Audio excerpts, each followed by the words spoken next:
Somewhere inside the CPU running this video, there is another computer. It has its own processor. It runs its own operating system. It has network access the rest of your system cannot see. It can read your memory while your main CPU is powered off. You did not install it. You cannot uninstall it. The vendor who made your chip also made that hidden computer, and they have never let anyone outside the company fully audit what it does. This is not a conspiracy theory. This is the Intel Management Engine and its AMD equivalent, the Platform Security Processor. And every modern x86 processor shipped for the last 15 years contains one. Calling it a backdoor is technically imprecise. Calling it a mechanism that could serve as a backdoor is accurate. The distinction matters, and I want to walk through exactly why. Let me start with what these subsystems actually are, because most discussions of them oscillate between underselling them as mundane management tools and overselling them as intentional malware. Neither framing captures the actual situation. The Intel Management Engine, or ME, is a dedicated coprocessor embedded in Intel chipsets since around 2008. It runs continuously whenever the system has standby power, even when the main CPU is off. It has its own firmware, its own operating system, its own network stack, and access to system memory and storage controllers through privileged hardware paths. Its stated purpose is to provide remote management capabilities for enterprise IT, firmware update mechanisms, and anti-theft features. The business justification is real. Corporate fleets of computers need out-of-band management, the ability to administer machines that have crashed or powered off, and the ME provides that. The AMD Platform Security Processor, or PSP, introduced around 2013, serves a similar role on AMD processors. It's an ARM Cortex-A5 core embedded in the main CPU. Die runs its own firmware and has access to privileged resources.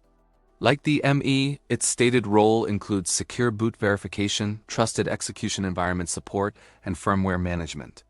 What makes these subsystems concerning from a security standpoint is not their purpose, it's their properties. Each of them has three characteristics that a security researcher would instantly flag as high risk. First, they are always on. The ME boots before the main CPU, stays active in sleep states, and continues to function when the user-facing operating system is shut down. This means that anything running on the ME is outside the observation of the main operating system. Your antivirus cannot scan it. Your firewall cannot see its network traffic if it uses the out-of-band network interface.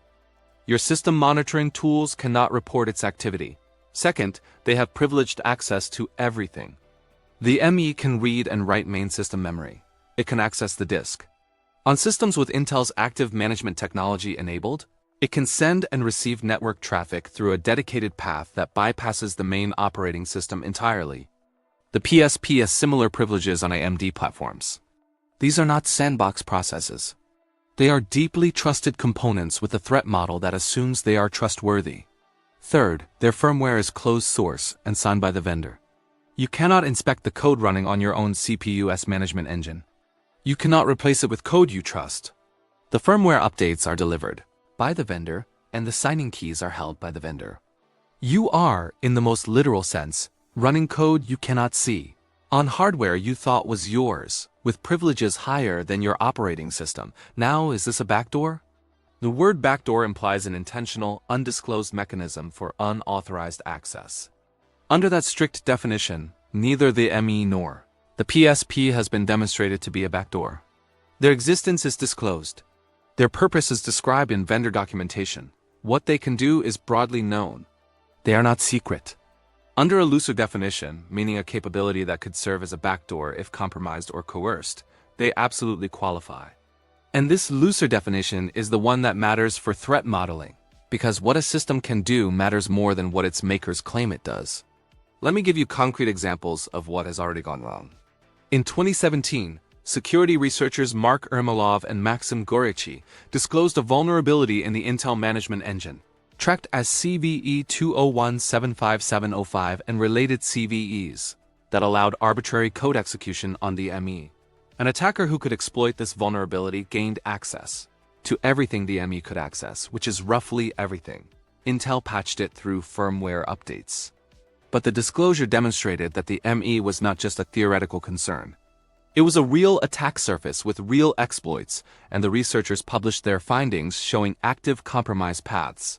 Further work by the same researchers, published in the years following, demonstrated additional vulnerabilities. Positive Technologies, the security firm where Ermolov works, has published a long series of papers chronicling ME issues.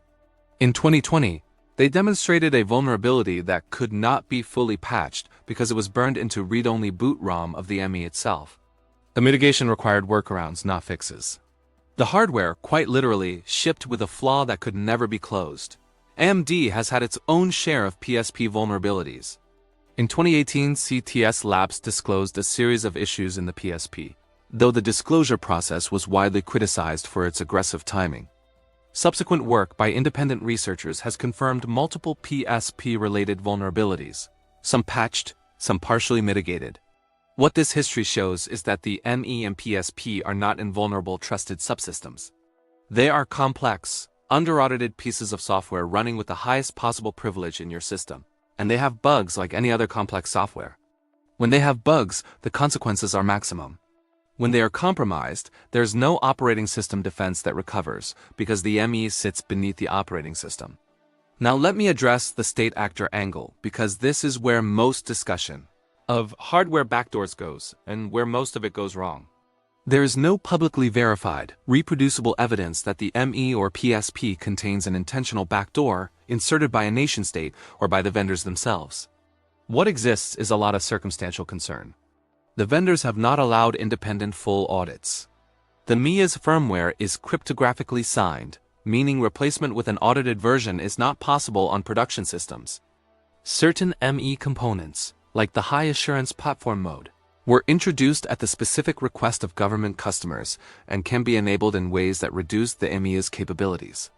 The existence of such modes implies the default mode has capabilities the government customers wanted disabled for their own use, which is an interesting data point. The Snowden disclosures in 2013, while focused primarily on software surveillance, included references to hardware implantation programs.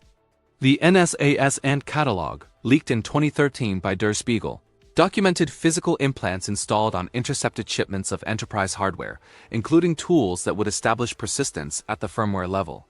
This demonstrates that the capability to operate at the firmware and management subsystem layer was a real intelligence capability a decade ago. Whether that capability extends to collaboration with chip manufacturers at the design stage is not publicly documented. The honest threat model answer is this. The ME and PSP create surface area that could be abused by attackers who find vulnerabilities, by vendors under legal compulsion, or by supply chain actors who can modify firmware between manufacture and delivery. All three scenarios have documented real-world instances across the broader hardware security landscape, though not always on Intel or AMD platforms specifically.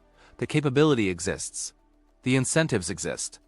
The evidence of active abuse by the vendors themselves does not exist in any verified form, but the absence of evidence is partially a function of the difficulty of producing evidence about subsystems that cannot be audited. What can you actually do about this? The options are limited, and I want to be upfront about that. First, some motherboards and laptops support a mode called ME Disable or Me_Cleaner, which uses documented or discovered techniques to neutralize most of the ME's functionality. This does not remove the ME from the hardware. It loads a minimized firmware that reduces its capabilities to what's needed for boot. Coreboot and LibreBoot projects have worked on these techniques, and certain vendors like System76 and Purism ship laptops with Intel ME disabled or restricted as a selling point. On AMD platforms, disabling the PSP is harder because the PSP is involved in initial boot and cannot easily be bypassed. Second, buying hardware from vendors that prioritize firmware transparency. Purism sells laptops with their Pure Boot firmware, which provides verified boot using user-controlled keys. Raptor Computing sells Power 9-based workstations that have no equivalent management engine and that ship with fully open firmware from the boot ROM up. ARM-based servers and certain RISC-V boards offer alternatives to the x86 world entirely. None of these options are as cheap or as performant as mainstream x86 laptops, and all of them involve trade-offs. But for users whose threat model demands firmware-level trustworthiness, the options exist. Third, if you're staying on x86 hardware, the main mitigation is network segmentation.